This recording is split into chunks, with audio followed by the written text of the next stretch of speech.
Welcome to the Next Level Human podcast. As a human, you have a job to do. In fact, you have 4 jobs: to earn and manage money, to attain and maintain health and fitness, to build and sustain personal relationships, to find meaning and make a difference. None of these jobs are taught in school, and that is what this podcast is designed to do: to educate us all on living our most fulfilled lives through the mastery of these 4 jobs. I'm your host, Dr. Jade, Teta, and I believe we are here living this life for 3 reasons and 3 reasons only: to learn, to teach, and to love. In this podcast, I will be learning, teaching, and loving right along with you. I'm grateful to have your company. Here's to our next level.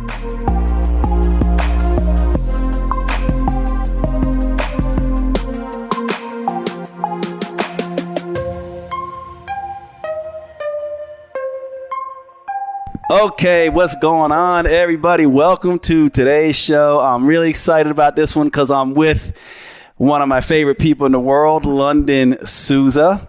Lunden, you're going to learn a little bit about her. I'm going to let her tell you all about her. It's the first time you all have met her on the show, but the conversation we're going to have today is something Lunden and I talk about all the time when we're sitting at home just chilling. We begin to have conversations in the realm of exactly what we're going to talk about today, which is really about change, but more particularly about the idea of how we humans live out of what I would call seed stories.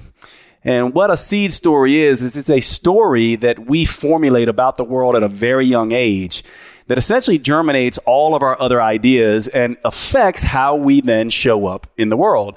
Now, the truth of the matter is Lunden is an expert in many things that I am not, which is why I wanted her to be on the show, and I wanted to learn from her, and I wanted you to learn from her. For example, she is really well versed in something called NLP, or Neurolinguistic Programming, which I don't know a whole lot about. She'll tell us a little bit about, but my understanding of it, it's the way that we speak about the world oftentimes determines a lot about our behaviors, and we can uncover a lot about our behaviors in the language that we use, and we also can affect our behaviors by the language that we use. And this is pertinent to this conversation because we can understand a little bit about people's seed stories by the way that they talk. And also, when we are dealing with seed stories and trying to rewrite these stories, we can't always change the environment that we're in and the people that we are around. And so the way we speak to those people and communicate to them is also something we have to be aware of. And Lunden is also very, very well versed in that. So I'm going to let you, Lunden, introduce yourself. I will say this to everybody. Lunden and I have very similar backgrounds in that we both started in fitness, and then we both got more and more and more into mindset, psychology, and life coaching as we've gone through our trajectory and our careers. And this is why this conversation is really, really important, because I think we both believe, and correct me if I'm wrong here, Lunden, if I'm speaking for you, but we both believe mindset sort of rules everything. You cannot go anywhere in life if you cannot get the mindset right. And so that's why we're having this conversation today around behavior change, around seed stories, around traumas, around the idea of how we change and how our thoughts and our behaviors and our feelings and our choices and our actions have to change in response. So I'm going to let you start wherever you want to start. I would really like you to just give them an idea of how you got started in this work and sort of how you got here and where you began. Cool. Thanks for having me. Thanks for the intro. My name's Lunden Souza. I'm a life coach and NLP practitioner. And yeah, like you said, I got started in fitness. When I moved from my hometown to go to college, I started personal training myself and other clients, and just really loved fitness for the way that it made me feel. It was a great way for me to cope with stress. And yeah, I just loved it. Loved what it did for me. Loved the connection I had with my clients. But what I realized, pretty quickly was I was using fitness as like an end all be all tool for everything. And I often say it's kind of like, when you try to build everything with a hammer, or you even use the end of a flashlight to be a hammer, right? When you're nailing something to the wall, where it was just my tool for everything. If I was happy, I was going to work out. If I was stressed, I was going to work out. If I was trying to process something, work out. And I just realized that I was just being fulfilled by more workouts, more doing. And, it was a long process and a long journey, but I just realized, there is that other component of mindset. It really goes hand in hand with fitness. And, you can't always fix the inside by working on the outside. And while it's a great tool, there are a lot of other tools. And so I just started going on this quest for mindset tools is really what it was. It was just kind of like that personal development space. It was delving into more of thinking about what I'm thinking about, change your words, change your world, being able to, create the perception that I wanted based on words and mindset, in addition to having fitness as a tool. And so I found it so beneficial in my life and, and in the lives of the clients that I was working with. And I just found that it's great that we are working out, right? It's great that we have fit bodies. It's great that we, maybe found the perfect program that gave us tight abs and a lifted butt and the physical body that we want. But then it's what are we going to do with that? And what is the bigger contribution that we're going to make? And so I started asking myself these questions. I started realizing a lot of the ways that I was holding myself back with mindset, with the word choices that I was using, with a lot of these seed stories and some of these repeat things that I found myself in this loop. Sometimes continue to find myself in loops because we're always doing this work here. And so, I really found it so helpful and so beneficial. And especially in this mindset space, neurolinguistic programming was something that really, really helped me as I was just diving deeper into life coaching myself and to others. Certain things come up, and I just really found that using my perception as my superpower instead of my prison was really the direction that I wanted to go. And NLP was a method that I got introduced to by Aubrey Pohl, who is my mentor, and I got certified in it, and then I got recertified in it. And I just found it to be such a powerful tool because when we look at neurolinguistic programming, as the word, neurolinguistic programming, neuro, our brain, linguistic, the words that we use, and the programming, right? We have a programming, whether we want to admit it or not. We all have some sort of programming that, like you said, could have developed from things early on, interactions we've had in the world, all of this. And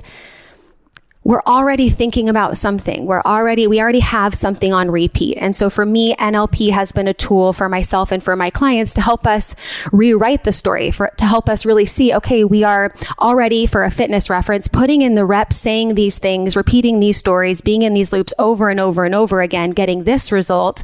How about we try putting in the reps over here and see if we can get a more empowering result, something that's more in alignment with how you want to show up. And so, NLP has been super powerful. And then just also, like you said, just being aware of how we show up in the world. And I think it's great that we can get in our workouts. Fitness is awesome. It's an amazing tool. It helps me break through a lot of barriers. And I feel like it's not the end all be all tool. And maybe somebody listening here is like, I was too, where it's just like, happy, workout, stressed, workout, don't want to face a situation, workout, do more, just more physical doing and less introspection. And so that was me. And so this has just been kind of a fun journey. And that just happens to be the modality that I love, neurolinguistic programming. And I know we want to talk a little bit about some cool tools there. And Yeah. Okay. So before we dive deep into this, I want to actually share something that I know about you that I find telling about this work that you do and this work I do that I want to share with people. So Lunden is very humble, but one of the things you should know about her is that she did fitness at a very high level with one of the biggest fitness companies, I guess we would say, in the world. So she spent 6-7 years in Austria. Correct me if I get this story wrong. Working for a company that eventually sold to Adidas. This is someone who built this company from the ground up. And this is what I find important here. Like me, Lunden has done thousands and thousands of workouts with thousands and thousands and thousands of people. And what I want to drive home here is that when you have this many reps in fitness, and I don't want to put words in your mouth, but I know this from other conversations that we've had. And I just think this is where we should start this conversation. When you have that many workouts and you see some people have success, but you also get insight into lots and lots of people spinning their wheels. So they're doing all these things. They're working out like crazy, yet they don't seem to be getting the physical results. And the question is why, right? Now, the next place we normally go is, okay, then it's got to be diet. Well, just like working out with people in the gym, I've seen thousands of people and worked with tens of thousands of people on diet. And that also, most of the time, doesn't seem to make the change. And so one of the things that happened to me, which I think happened to you, is to realize after all these reps, after all these people working out with them and working with diet, etc., you finally get to this place where you go, something else must be happening underneath all of this, which is why people can't stay on the diets, why the exercise doesn't work. And I think we both arrived at the idea that this is a psychology that is going on here. It's not just about doing more, working out longer, working out harder, eating more of the right foods. This is the dominant conversation in the health and fitness world. However, most people like you and me who've got tens of thousands of reps with people in workouts and diets come to this place of mindset. And I find that telling, and I find all of you listening to this, it's just something I wanted to point out to you, because if you look very closely at people who have the most reps in fitness and in nutrition, you'll find that most of them eventually find their way into the realm of mindset. And that is no accident, because this is where the big differences are made, I think. So I just want to get your thoughts on that. Do you agree with that? Do you disagree with that? Because one of the things that I feel like you and I have in common is that we basically sometimes talk about this idea of like, we can be compassionate with it and empathetic both with ourselves and others, but we oftentimes go, okay, they're just not there yet, is a phrase that we often use, which essentially just means they don't realize yet that what's driving the frustration and what's driving the need to diet and exercise and the obsessiveness around that is really the psychological aspect of things and the stories that they are telling that they do not know that they are telling. Mm-hmm. Yeah, no, I agree there in the sense that, you know, it used to frustrate me too, to your point of when you have reps and reps, you're like, there's something else. It used to frustrate me because it's like no one comes. And I mean, you know, now it's different because I've been doing this for a while. Maybe this topic is a little bit sexier, but like no one came, you know, these thousands of people that were coming to these workouts and whatever. It's like no one comes and asks for mindset work. People are like, you know, I want the workout. Which workout burns the most calories? You know, which workout is the best? How can I shape this, or this? But like I said, you get to a point where, you know, what you look like can really only go so far. And I remember having a conversation one time. I was in Scotland on this journey trip and we did all these amazing hikes. And I was talking to one of the girls on the trip and I was just, it was right after leaving Adidas Runtastic and just kind of sharing that. I'm like, I don't want to write blog postings about workouts that burn X amount of calories to this. And I just feel like people are asking, you know, I was almost kind of like asking a lot of the wrong questions, you know, and I was just talking with her and we're hiking and she's like, it just seems like, you know, people are really looking to fix that outer muffin top, but really what they need is help with the inner muffin top. And I was like, yeah. So I always use that when I think about it. It's like sometimes we do try to go after something that just somehow seems like the right thing to go after, but really, you know, the inner muffin top is the better one to go after. And so now it's cool because I think when we continue to show up and like we've evolved as coaches and sometimes you and I will talk about this, like people love the fitness workout stuff. Like when we post the mindset stuff, like it's just less engagement, a little like whatever, but I just feel like that's really the important stuff. And now that I've been doing it long enough, it's like, I do have people who come to me. They're like, I want to work on my mindset, like my communication, my leadership skills. I want to be a better partner. Like a lot of the stuff where I'm like, yes, okay, this is the stuff I love to work at. But for a while, and that was, you know, where I was supposed to start. And that was where my journey was supposed to be. And I was supposed to go through that fitness experience and the extremes. I often say too, like, I don't know if I would know when it comes to fitness, when it comes to a lot of things, if I would know my balance, if I hadn't been at those extremes. Yeah. And so I appreciate them sometimes too. Yeah. It's like as a coach, you kind of have to go through some of the things that people are going through. And eventually I think all people get to the mindset stuff. But let's jump into the inner muffin top stuff. And let me tell you my hypothesis about why people don't want to talk about this stuff first. It's because it is so varied and so different. There is not, in my mind, a recipe book for the mindset stuff to make. Now, people think, right? They'll go buy a book like The Compound Effect or High Performance, but and all these different books. But the truth is, when you're sitting in front of somebody, these stories that they're telling are varied. They are nuanced. They are, deep and sort of cryptic at times. And so it is one of these things that you have to first become aware of these stories. That is not always fun because there's a lot of emotions that we attach to things like guilt, things like shame, things like anger. A lot of these emotions that come up when we start talking about stories are not things that we humans really want to sit in. We want to kind of avoid that. And I think that's one of the reasons why we go to diet and exercise, because it is a good distraction technique from a lot of this sort of inner work. But the way I want to phrase it to the listeners, and this is more of a question for you, I suppose, is that if there is a story underneath that is causing you to feel a particular way, let's say unworthy, not attractive, not smart, less than, or whatever that is. Now imagine this. Imagine there's a story there underneath that you're not necessarily aware of that is causing these emotions that you also are not necessarily allowing yourself to feel, but they are there. And then you go and work out and do all the things. But when you look in the mirror and when you go to the kitchen, you are making choices. You're not seeing someone who is looking good when you look in the mirror or you feel good about yourself, because no matter what you look like on the outside, if you don't feel that on the inside and your emotional state is different, you can't square that. Likewise, food is something that oftentimes we use as a drug to suppress some of these feelings.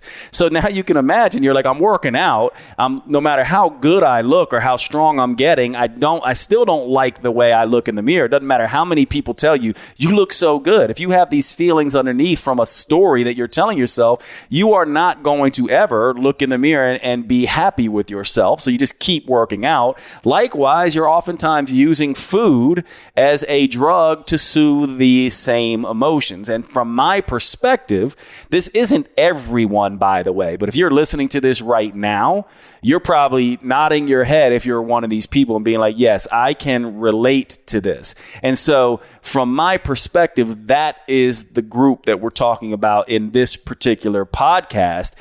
And first, I want to just see if you want to add anything to that story about, doesn't matter how much you work out, how good you look. If you look in the mirror and you have these deep-seated emotions from a seed story that you've been telling yourself unconsciously, you're never going to think you look good. And likewise, if you have these emotions that you're trying to soothe with the drug of food, you may never make the changes you need to make in the first place. So that, to me, just is the reason why this is so important. Because if we can get to the bottom of that, then you can actually see yourself in the mirror as looking good, feeling good, being worthy, and also not using food as a drug to soothe some of these emotions. Yes, snaps to a lot of that. I think to your point, some of the fittest people that I've even known, some of the shredded, most buff, fittest people in the world can sometimes have the harshest inner dialogue and can be the most unsatisfied, unhappy. Not always, but I just think, maybe someone listening is thinking, okay, once I get that body or that, then I'm going to feel this way. And I think you and I have probably engaged with a lot of people whose physiques are phenomenal and look fantastic, but, have underlying issues and self-talk, things and mindset struggles. And one time I wrote an article, and I did a podcast on it too, on my podcast, called like the new clean eating, which was cleaning up your self-talk and looking at your self-talk plan. We meal prep, we get all these things organized, like you said, workout plan, meal plan. We don't want to deal with this stuff. We'll just do this to a T, this perfect. But sometimes when we look at, the way we've been talking to ourselves and speaking to ourselves, it's sometimes worse than we would speak to like our worst enemy or things like that. So I think that's something that's totally worth being mentioned. I think what we consume, to your point too, nutrition, and a lot of that can be a coping strategy. And I often say what we consume is not even just nutrition, but it's also media and other things like that that contribute to stories that we might tell and ways that we might feel.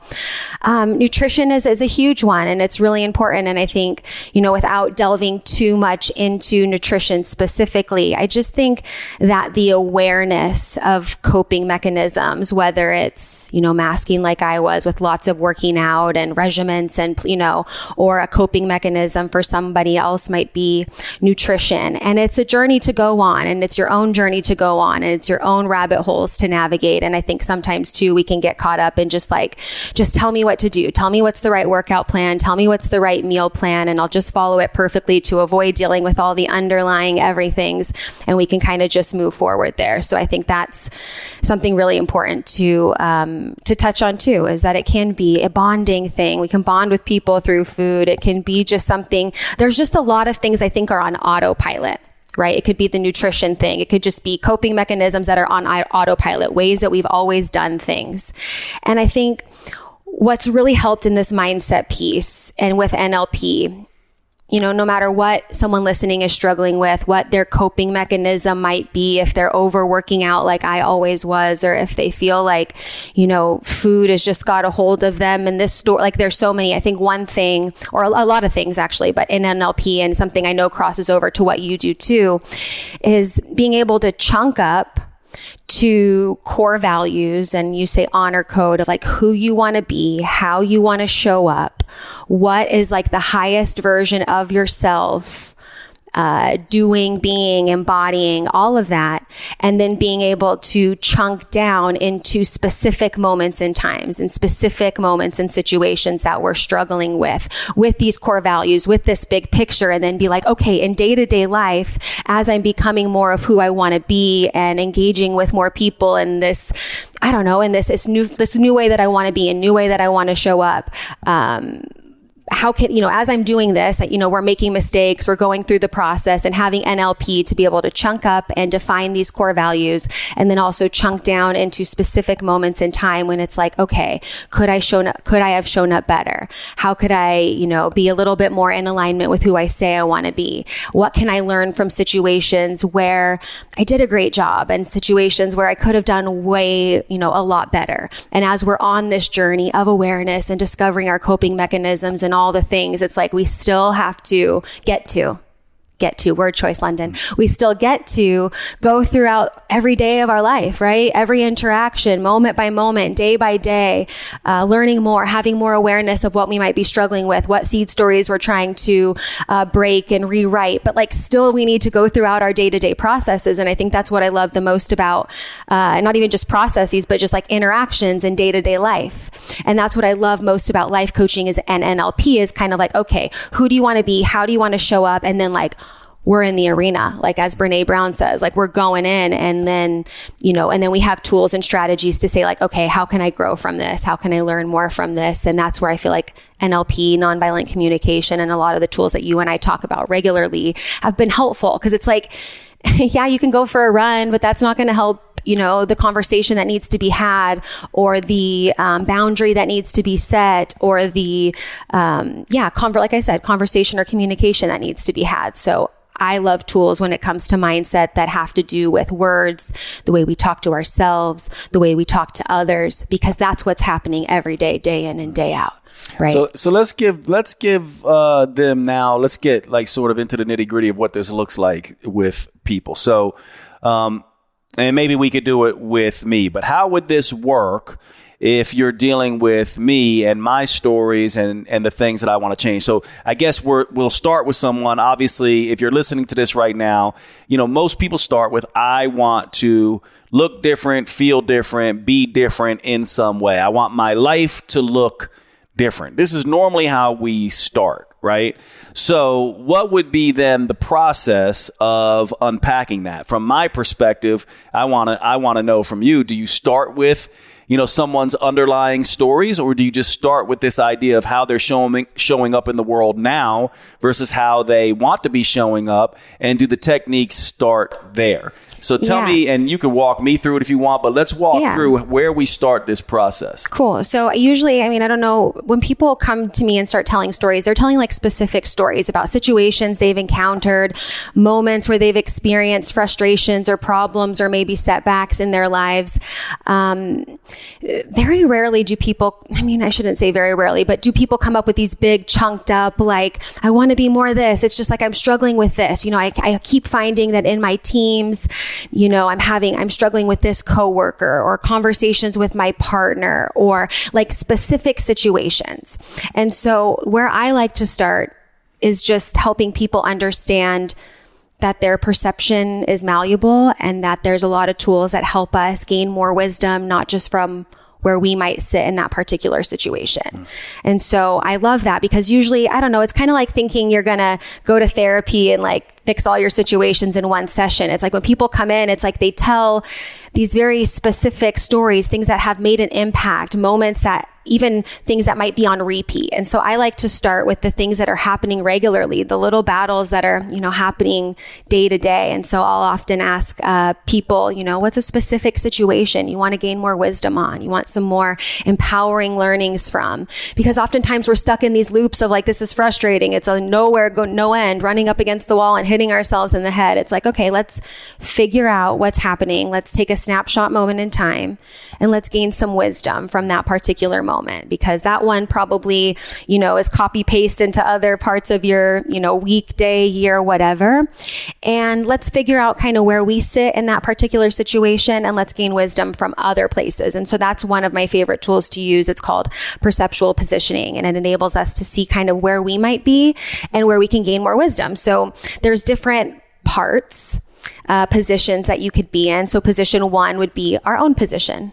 It would be our own experience, and being in position one is concerned with our own needs and, our own to-dos and our own expectations and all those different things. And then we have the second position, which is like others oriented, and being in the position of others. And, that can be really awesome. And it can also be, staying in any of them, I would say, can be great. And then also some disempowering too, right? If you're always in first position, always in I, me, my needs, this is how it made me feel. Okay. That can suck. And not be empowering and not be helpful in relationships and communication and things like that. And then in second position, being others oriented, that can be awesome, right? We want to be looking out for one another and helping each other. But if we're only worried about that, and we're only like being, this can be a coping strategy too, right? Where we just are always focused on the needs of others to avoid our own pain and the things we need to heal within ourselves. And then the third position is kind of like the higher point of view, the God's eye view, the bird's eye view. And this can be helpful to kind of gain some wisdom from the situation, just kind of from more of a dissociated perspective. But you can see if you stayed there for too long, you'd be completely dissociated, right? From your own feelings, from the feelings of others. So it's important to note that too, that all these positions have a great perspective, and it's helpful to shift, and it's helpful to use some tools. So I'll often have clients just pick a moment in time, like a specific moment where it's just felt like, they were struggling with it. And I'll have them go into their own body and process what they might be feeling and what they can learn from their valid perspective, and then go into the body of the other person that might have been involved in that conversation, in that challenge, in that meeting, in that situation, and go into their perspective and what can be learned and what can be understood and what can be, empowering and valuable to kind of take in, and bringing that wisdom to you too. And then being able to go above the situation and just be a little bit detached and be like, okay, what's happening here? What's the bigger picture? What's being communicated? What's not being communicated? And then have, people bring that back down into their body too. And it's just great to even see in these sessions some of the shifts where people, it's just like, we're so quick to point the finger at everything that might be causing it, and it's their fault, and it's this situation, that even just sitting down and taking the moment to be like, what did I think about this situation? What can I gain from the other person's perspective, and taking the time to even put myself in their perspective for a moment. Sometimes we're just kind of like all spastic, worried about the situation and the problems. And then also from that third perspective, being able to, see and pull in even more there too. Sorry, I don't know if I lost my train of thought a little bit. Yeah, but, no, this is perfect. And actually I have... go ahead, interject. Yeah, yeah, so let me just repeat back to you, and I'll actually give the listeners an example of myself, and then you can just kind of interject and let us know if I'm on the right track here or not. So and I'll just remind all of us. So like one of the things we're talking about, at least from my perspective that I want to uncover, is this idea of a seed story, right? So, and how this impacts us later on in life. So for example, my older brother mercilessly teased me when I was a child, to the point where, looking back now, it was borderline abusive, from my perspective, right? From my, so this would be my first person sort of point of view. Like you said, this would be the first place I come at it. Now, why am I telling this story? Because from my perspective, this created in me some worthiness issues, some anger issues, some reactive stress issues, which any of you who follow my metabolism work know that if you have excess reactions to stress, more stress cortisol, this can cause issues. But it permeated into other patterns. This permeated into relationships with friends, relationships with women, and it impacted my life. It also impacted my need to work out incessantly, look good, be strong, right? There was a lot that this particular situation sort of caused in me. Now, some of this may have been good, some of it may have been bad, but let's just start there. So I could go back, let's say, to any of these events from my childhood, or even the way I interacted with my brother in my 20s. Now, I got over this in my 20s, and I think I did something similar to what you're saying, but we'll see. So if I want to break through some of these patterns, let's say, now some of you at home, it might be a pattern with your significant other. It might be a pattern with a coworker. And some of these patterns with my significant others and my coworkers go back to my, teasing from my brother.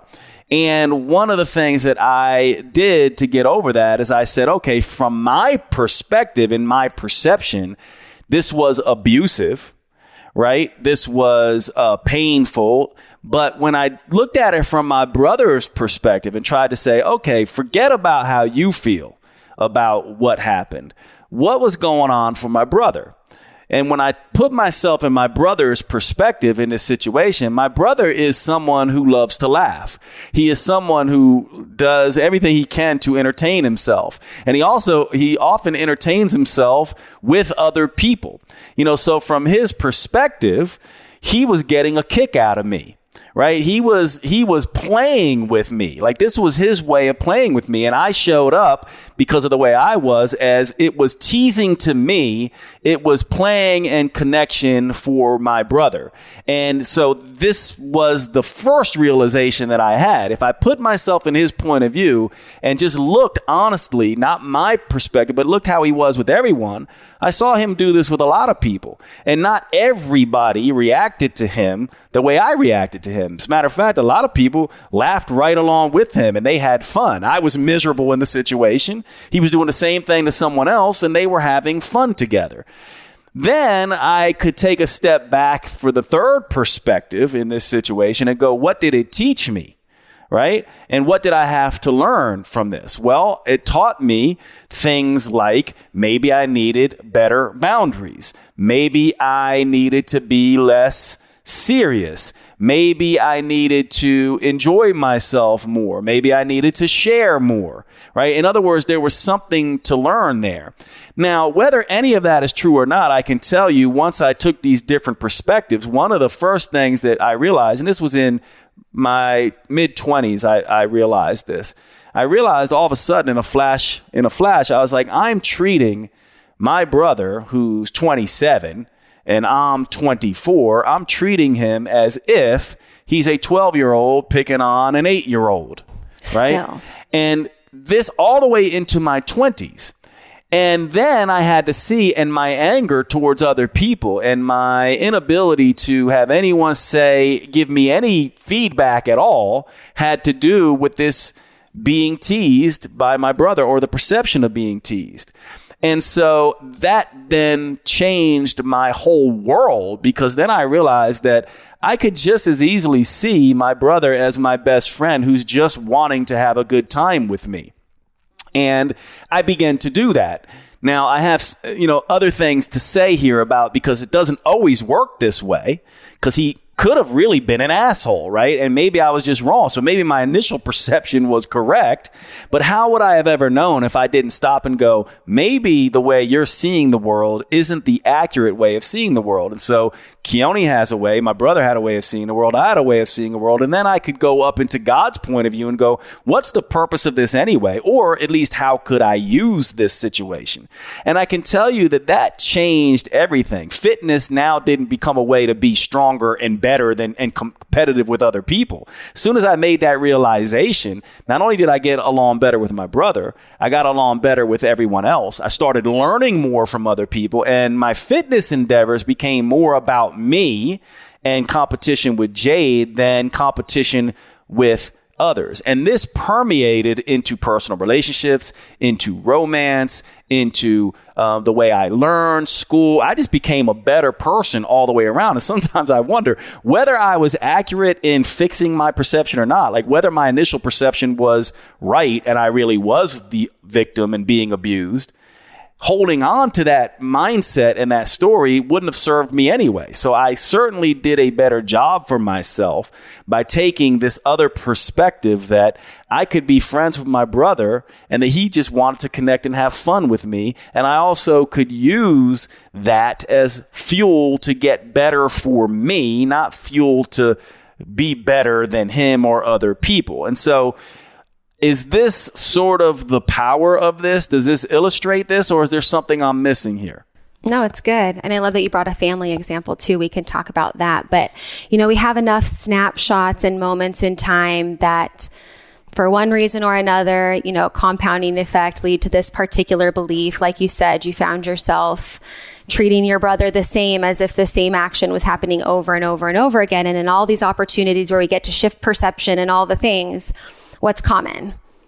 We're in it. We're the common denominator. We're in each situation that we're involved in that said outcome is coming from. And so that's why I love the perceptual positioning exercises. And to your point, you're like, I had all these issues with this and this and this. And what my mentor says, which I love, she's always like, if you got an issue. And I love it because it's like, it's true. It's like we can complain and blame, and you can sit in the seat of, my brother bullied me my whole life and did this, and you could continue to do that. Or you can choose to say, hey, I'm the common denominator. I'm just going to choose how I react. I'm going to choose to shift the meaning. He's just having fun. He's just playing around with me, whatever. And when we do this work, and I'm happy that you brought up a family example, because this is always close to my heart too, is like when we do this work, oftentimes a lot of our seed stories and different things involve our family and involve different things that may have happened. And then it's like, but we still hang out with our families. I mean, maybe not everybody, but it's like, we talked about this earlier. It's like you're going through all this, you're uncovering some of these seed stories, you're feeling through it, you're working out through it, whatever. And then it's like you still see your family on Easter, or you go and meet up with them. And so that's why I love nonviolent communication. And maybe you want to talk about that too. I think that's really cool, because it's like, in the trenches of unraveling, unbraiding, unlearning seed stories, in the midst of it, it's like we're still engaging on a regular basis. And oftentimes it does have to do with family. So I think that a combination of nonviolent communication, mental rehearsal, which is so powerful in who we want to become and how we want to show up big picture, but also so helpful in terms of like, okay, next time you're around your brother and he's making a joke or something,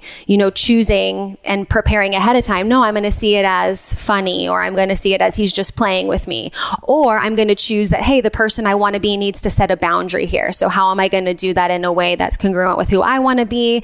That's not, complaining and blaming, that there's a ton of ownership, and I can communicate that clearly, because that's important too. And that's something that I've, struggled with. I just, like I say, dance with too now, because sometimes I just laugh at myself. Sometimes I share stories with you of ways that I'm just trying to bring better communication, better boundaries, better just better showing up and more congruent with who I want to be into these family interactions, into the arena where a lot of these seed stories were created. And that can be really sticky and uncomfortable and messy. So I think it's worth, saying here in this moment, like wherever you are in this journey, like kudos to you, because this is not easy.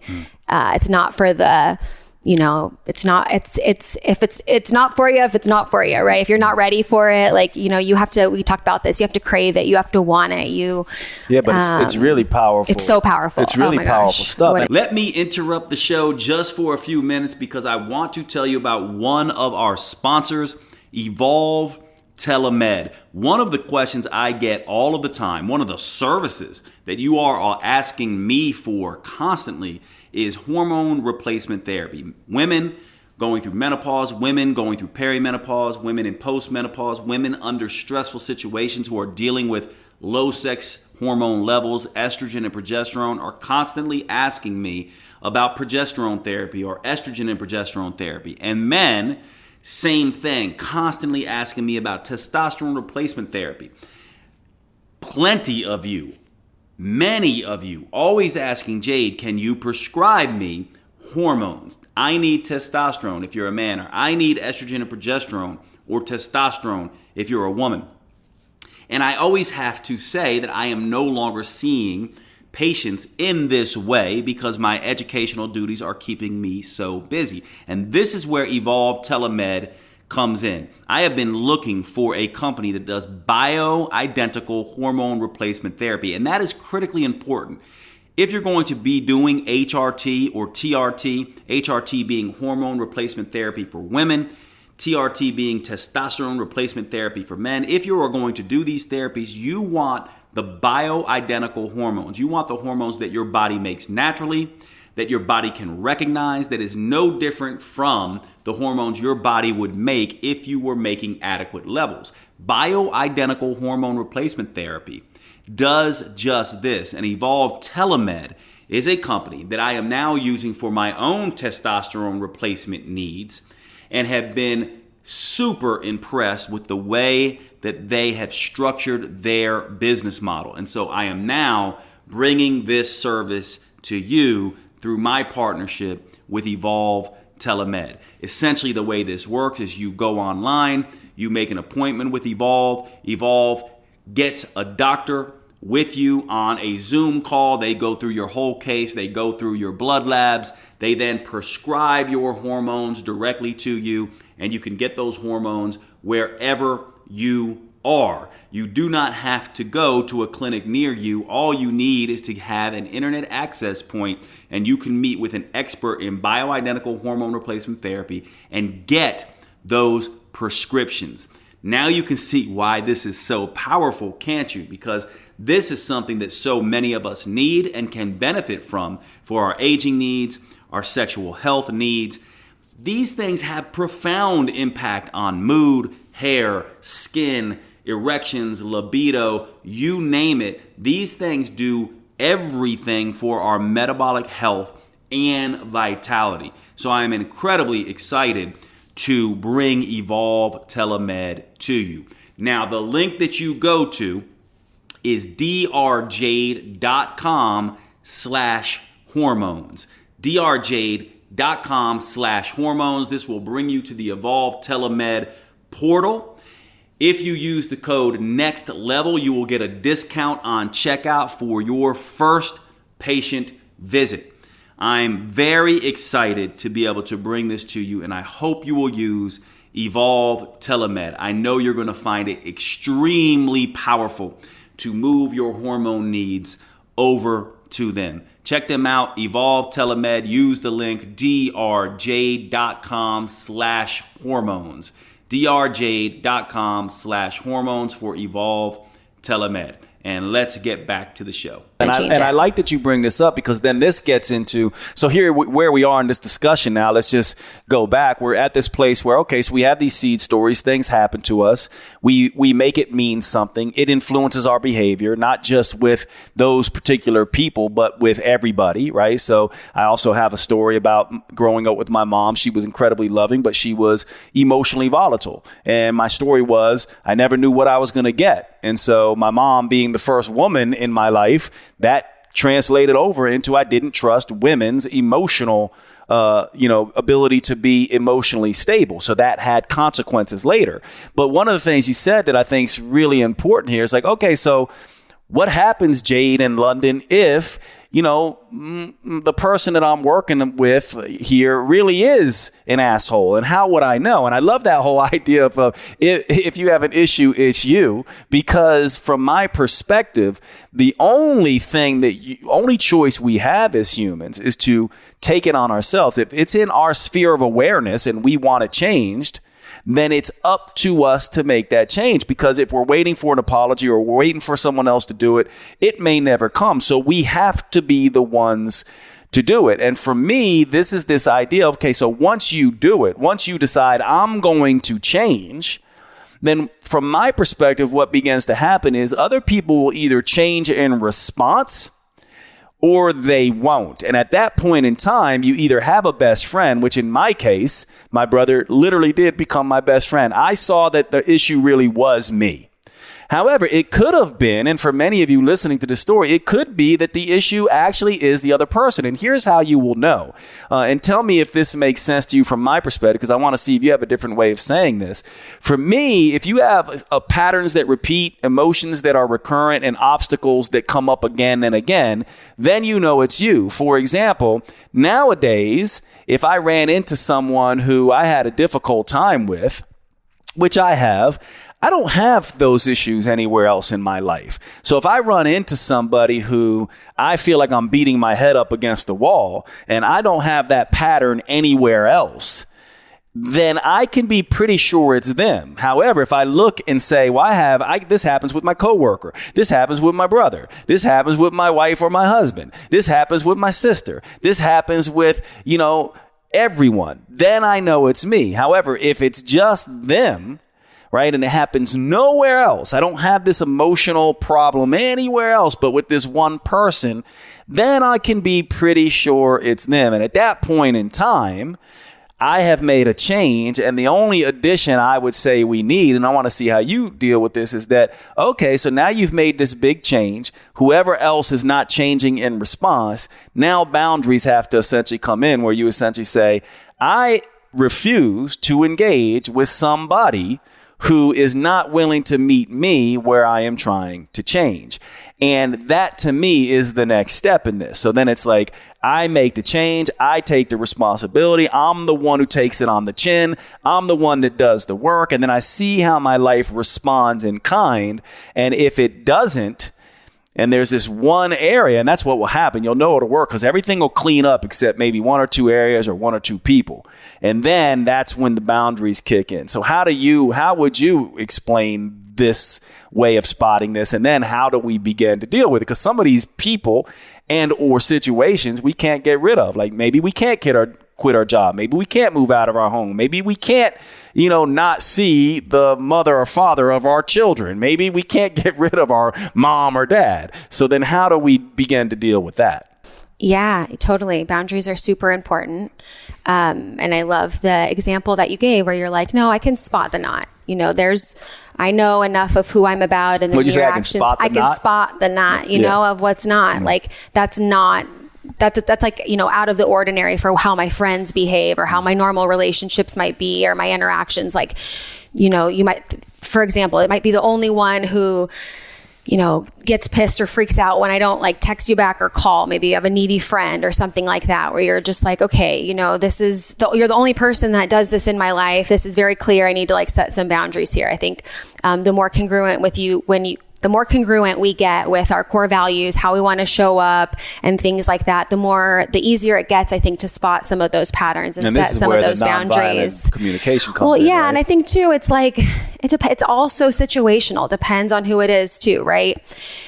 If it's someone that you're like, and this is sometimes where coaching and also discernment comes in, where it's like, do we need to have a conversation with the person? Is this just a person you just don't, engage with anymore? Or I don't know, maybe it's like your nail stylist talks crap all the time and you're like, this is the only person around me that just talks crap incessantly about people. I'm going to go find a new nail salon. I don't need, maybe you could explain it to her and get, non-violently and communicate with her there. But, maybe there's situations like that. But then like, what if it's, I don't know, your boss or just other situations where it's like boundaries have to be set differently, because even if, they're the only person that's showing up in your life in this avatar in this way and their seed stories contribute to it and whatever, you probably can't just like control alt delete them. It's like we have to deal and show up in that. And I think that's why nonviolent communication can be so helpful. So let's say it's my sister then. Sorry, Jody, if you're listening to this. This is me and Jody, or Jody, who's my personal assistant, and my sister. We have no issues. But let's say it is my sister.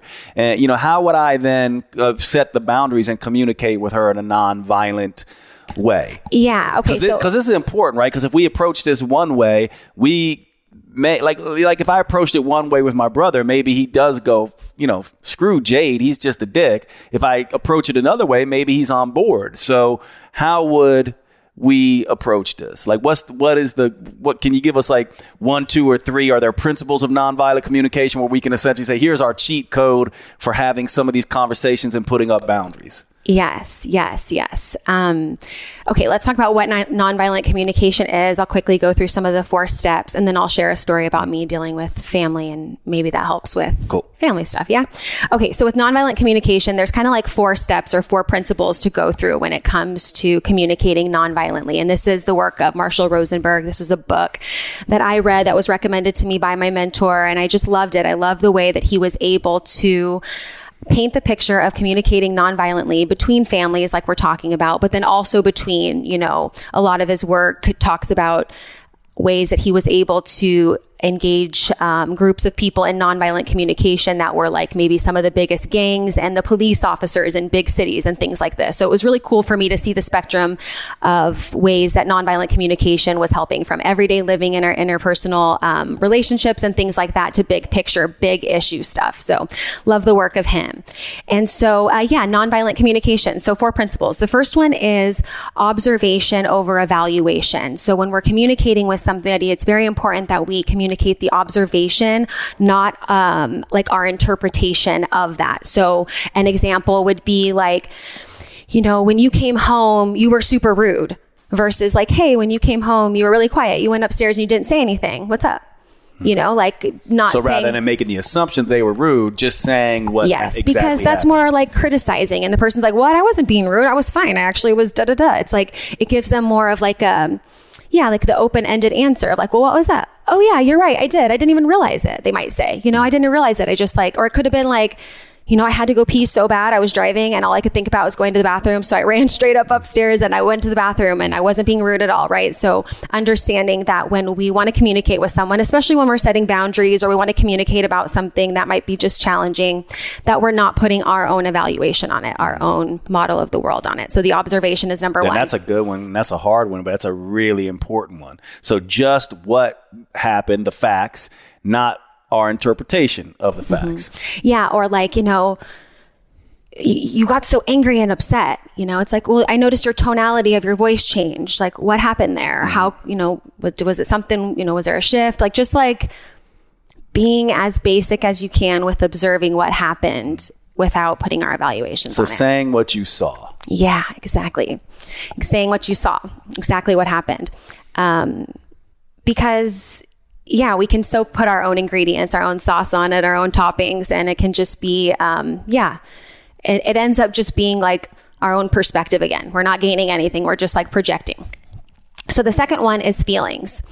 So this one's important because it's like, this happened and I felt, not like you were rude and you made me feel this way. So it's like, this happened and I felt, and this is where I love words and communication, because I feel like at first I thought having more words for how I was feeling would be overwhelming, but I realized having more words for how I'm feeling is actually very empowering. So it's cool to be able to be like, okay, am I just angry, or am I frustrated or disheartened or confused, and just getting really in tune with how we're feeling, so then we can accurately say that to someone. Like, I feel like, yeah, it's helpful to be able to put the point on exactly how we might be feeling. So then it's not like, I don't want to feel like, this is just, me personally saying, like, I'm always angry. And for a while, I felt like there were a lot of feelings of anger that were coming up. But then I realized, like, okay, maybe this is a little frustration. Maybe this is a little resentment. Maybe this is a little sadness, maybe I'm not, so being able to kind of break that apart, I think, is super helpful. And I think the more that we can kind of understand it for ourselves, the better we can communicate it to others. And to know that our feelings are not, we're not at cause for them. Nobody made us feel any type of way.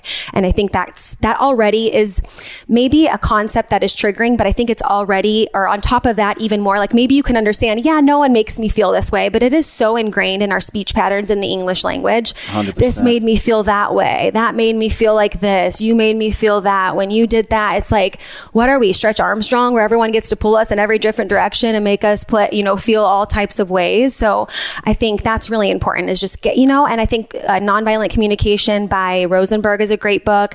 Atlas of the Heart by Brene Brown, great book. They literally have pages of words that describe how we feel. And I'm just going through and I'm like, oh yeah, that one time I thought I was a crazy basket case, just angry again. No, that was this feeling. And now I can see where that came from, and I can have a little bit more compassion and understanding for it. And I think too, like, if I'm coming at you, Jade, and I'm like, you did this and you made me mad. It's like, what, it's like, hey, this happened. And I started to feel, these, feelings of, rejection came up. And yeah, I just, kind of explore the conversation instead of being like, you did this and you made me feel this way, period. It's kind of like already, because it keeps people from being on the defensive. They don't have to go on the defensive. You're owning it. You're essentially saying, you didn't make me feel anything, but this happened and I felt, right? And so that, to me, keeps someone from reacting, because I think inherently, we all know that if you feel a particular way, it's because you feel that way. And you're right, it can be triggering to someone, but I see it as a sign of maturity that people just go, I felt this way. No one can make me feel anything. Feelings are somewhat of a choice, but I like that aspect of it. So what's the third piece there? Cool. So then the third one is our needs. So being able to communicate our needs for maybe like, hey, I felt, hey, when you didn't call, when you said that we were going to hang out, I felt a little bit sad because I want to spend time with you. So it's like a need for time spent or things like that. Being able to, communicate our, wanting to spend time with you, or even like I have a need, maybe this works with a family member or just anyone. Like I have a need to be on time. My kids get home at a certain time. So I'm feeling a little bit, unheard or frustrated because, I noticed that you're always coming in 15 minutes late. It's not like you're always late and inconsiderate and rude. It's just like, I noticed that this behavior is happening. This is how I feel. I have a need to be on time. I have a need to spend time with you. What's a common need? I have a need for things to be kept tidy, right? Sometimes we want to make nonviolent requests for everyday things too. And so I like that one because that one's a fact then, right? Sorry to interrupt. It's okay. If you say, you were 15 minutes late, that's not saying you were rude. That's just saying you were 15 minutes late. So you can say that here. Yeah. And then you it's say, an observation. and I felt this, and then I need this. I have a need to be on time. I have a need to get my kid. So that's the third part. Yeah, that's the need. Mm-hmm. And then the fourth part I think is really important, is the request. Is the request, not the demand. So the request, okay, based on my observation and the way that I felt and my need for XYZ, here's a request that I have. Now this is not, and this is where we get to see that sometimes we can be completely unreasonable with our requests. So I think there's some parts to break down when it comes to the request, but it needs to be like low hanging fruit. It needs to be like, hey, can you just send a text if next time you're going to be a little bit late, or just something where it's like the person doesn't have to shift their whole entire day and their whole entire being of who they are in order to meet your request, right? So we need to be able to make a manageable request. And then depending on the person, right, sometimes we can like kind of negotiate the request of like, okay, yeah, that doesn't make sense. Maybe we can do more of this, depending on what the relationship might be, right? And then also I know you use the term like confidently detached in relationships, but like when we make the request, it kind of has to be like a detached request where it's like the person can be like, no, despite your observation and how you feel and your needs, nope, not doing that request. And we have to be okay with that too. So in this process of communication, it's not just being able to say how we feel, but also ask for what we might need, which can be totally tricky for a lot of people to just like ask for help, ask for what we might need. And then also be okay with what their response might be, right? And it's a request, not a demand. And how do you know? Because if someone is making let's say it from the other end, like if you're making a request of me or like I have a request for you and I say no and you lose your shit, like that was very clearly not a request. It was a demand, right? So even from our perspective too, it's like, okay, well, what if that person says no? And even for myself too, sometimes I notice myself coming from a place of demand. And that's why I like to sit and do a lot of introspection and, like visualization, because I'll ask myself, okay, well, if you make this request and this person says no, and I get that kinesthetic feeling that I get all fired up, then I can be like, okay, Lunden, are you sure you're not making a demand? Maybe you need to like let that simmer a little bit before you go in and make that request. So that way, should that person say no, you show up in a way that's also congruent with how you want to show up when someone also maybe rejects you or says no, or is just like, yeah, I love this because this to me really smacks of extreme ownership, because it's basically like own your feelings, own your needs, own your requests and your reaction. In other words, and to me, it's also a vetting strategy, right? Because if you do all this and communicate in this way, then you can be pretty sure this is another way to go. Is it me or is it them? Well, if I've not blamed them for my feelings and I've made a reasonable, I've explained my needs and I've made a reasonable request and they refuse to participate, now I have lots and lots of information to be able to say, then I will now do this. It's fine for you to make your choice, but now I get to now make a choice whether I participate with you in the same way that I once did. I have an example of this with one of my older brothers. Keone is one, not the one that teased me, but the other one, Chemo. I have great relations with both of them, but I have a boundary with Chemo where we just don't talk business with each other.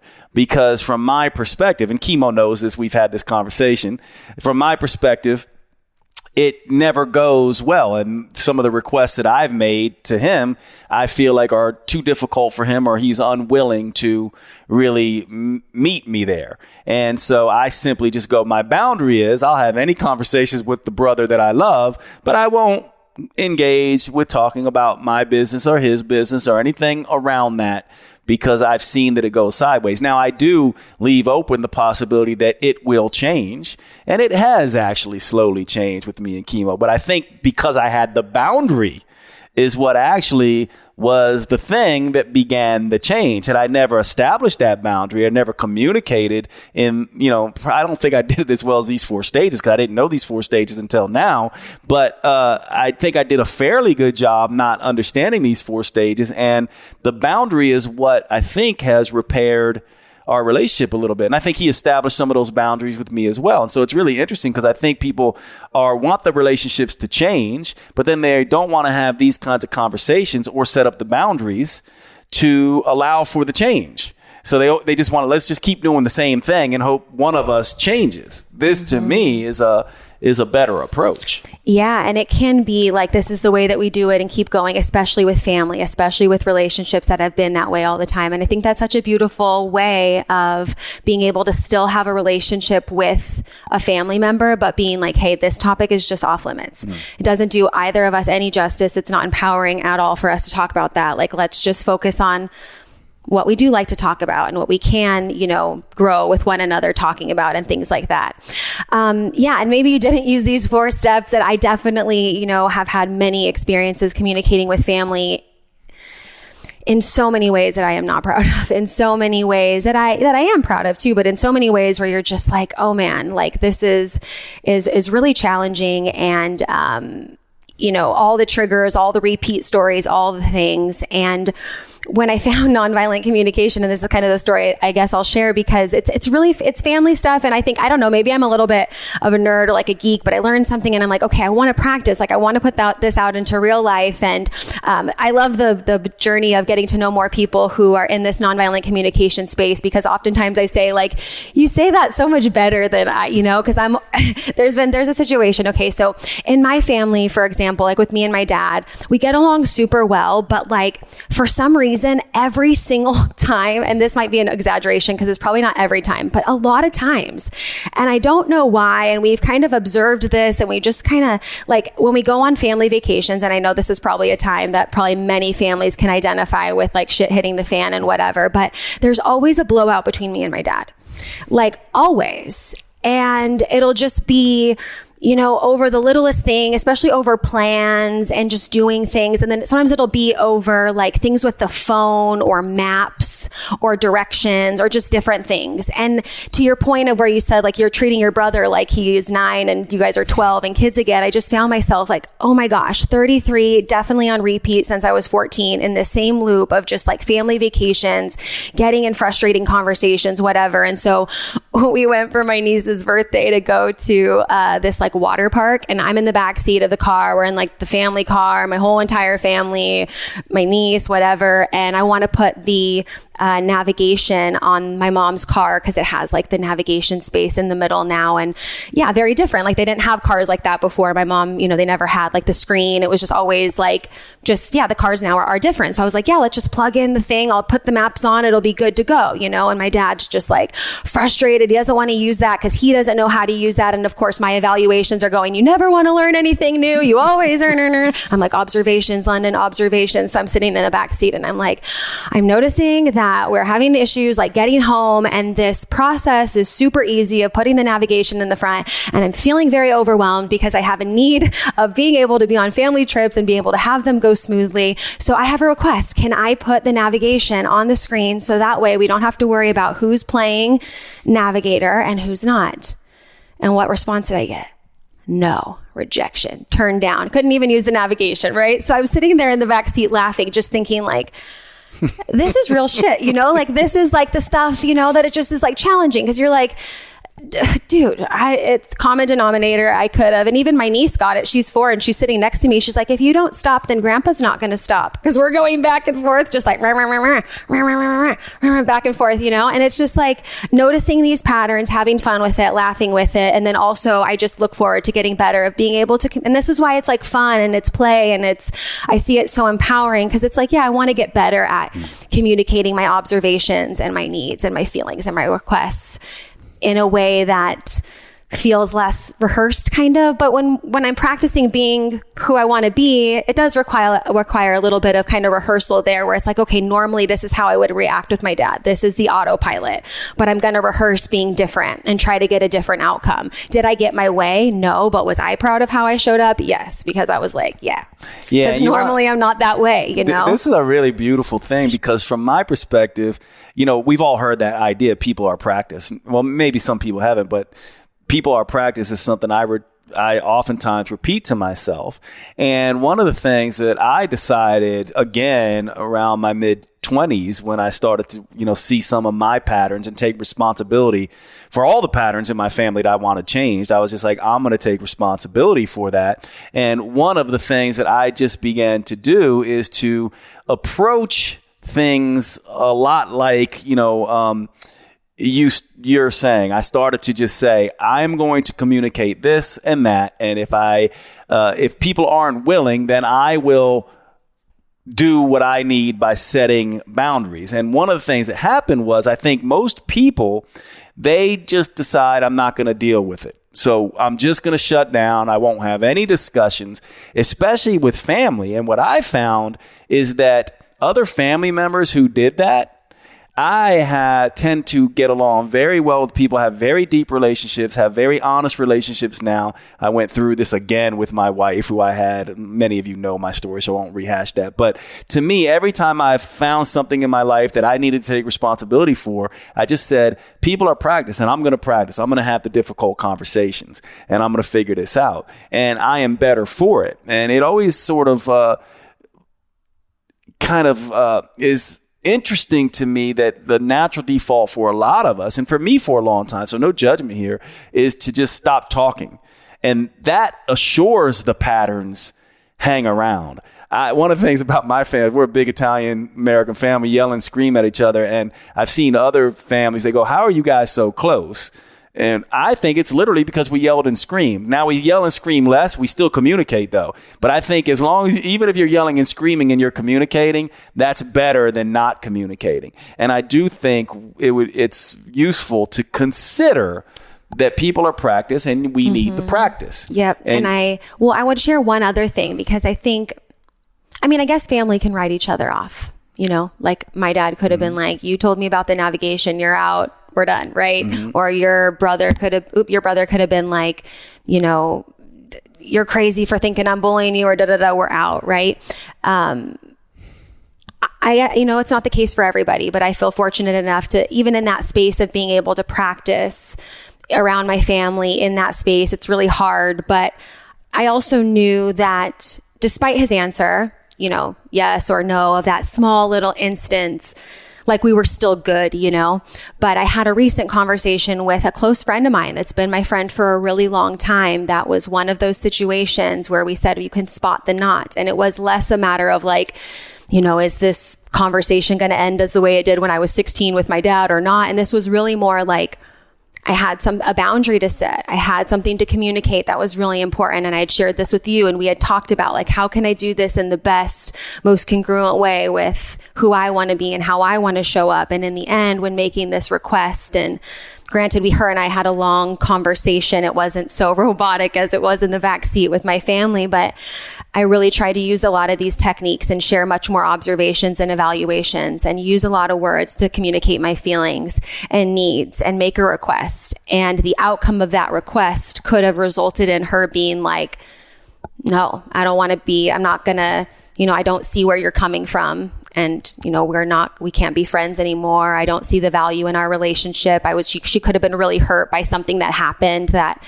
was in the situation. And I remember getting off the phone with her, and I was on a walk outside, and I remember being like, okay, like this person who you've been friends with for 15 years, like the relationship that you know and love, or knew and loved despite what you needed to set boundaries on, could be like over as you know it. And I remember telling myself like, okay, it's either going to be better because of this conversation, and also if it doesn't work out, like I'm proud of what I said. It was congruent with who I am. And so I share that because it's like some of them can be as funny as everyday conversations and funny stuff with our family and things like that. And it can be like the real deep stuff of like, as you're showing up who you want to be, and there's somebody else in your life where you're like, hey, like this is really like boundary time. Like I want to, you know, and there can be moments where, yeah, she could have said yes or no. She could have been out. And there can be moments where I think it's a sieve. It's challenging, but it's like communicating, showing up how we want to be, can sometimes just let things that need to go, people, relationships, situations go. And sometimes that can be scary too, right? Because it's like if we say how we really feel and what our real needs are, and we make this request, they really can be out. And they can really be out too, like out, right? Not in the way that my dad was out on the navigation, but they could be like out of my life for good, or for a significant period of time. Or maybe, you know, she doesn't want to talk for some years, or needs time to cool off, whatever.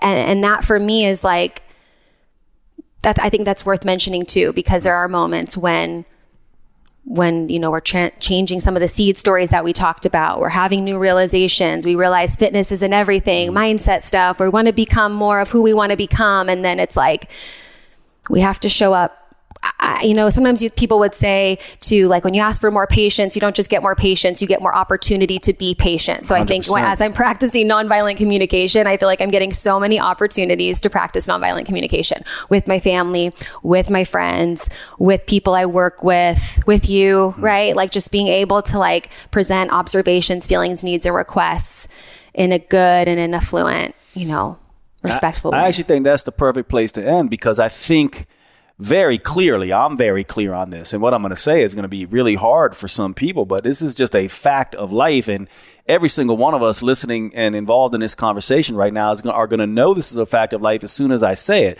First thing is, imagine the energy that is freed up if that relationship does dissolve, and you have to see it that way. You have to go, this may dissolve and I will have more energy to do what I want to do in my life. And the second thing I'll say, and here's the truism here, you cannot have the life that you want, the different life that you want, by holding on to the same you in the past. You just simply can't. And from my perspective, it is not just a possibility, but oftentimes a necessity to allow those relationships to be jettisoned.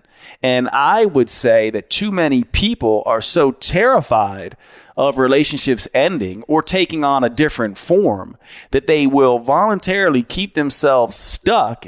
And this is something that, and I hate to say it, and I don't mean it in an uncompassionate way, but this is you voluntarily keeping yourself stuck so that you can have a relationship that isn't even serving you. It's just craziness when you really think about it. So to me, I oftentimes say there's two courages we need in life: the courage to be disliked and the courage to be rejected, or the courage to reject. And if we don't have those, we can't be the new thing that we want. And that would be my final thoughts here. So give me your final thoughts, and then make sure, I want everyone to know where they can find you and listen to your podcast and your social media and all that kind of stuff. Mm-hmm. I think my final thoughts are just short, just to say that, communication and mindset and showing up in those arenas and in those gyms for the repetitions in those areas is so much, I say, just as important, if not more important, than the reps we might be putting in the gym, or the reps we might be putting in thinking about our workout and our meal plans and our this and our that. If anyone listening is just that, the one thing they take away is like, okay, I'm going to work in a little bit more than I'm focusing on the workout. Like, I would be super happy on that point. And then, I'm everywhere at Life Like London on social media, everywhere. You guys can connect with me there. And so at Life Like London on Instagram, on TikTok, on Facebook, on what else? All the places. So all the places at Life Like London. And London has a really amazing podcast. Tell me about your podcast. Yeah, thanks. The podcast is called Self Love and Sweat, the podcast. Available everywhere you listen to podcasts. And sometimes it's me by myself. Sometimes it's conversations. Hearing stories from people, empowering to live your life unapologetically, embrace where you are in life, and just like continue to show up doing what sets your soul on fire. London, you're amazing and brilliant and beautiful and badass. Thanks so much for hanging out. Thank you.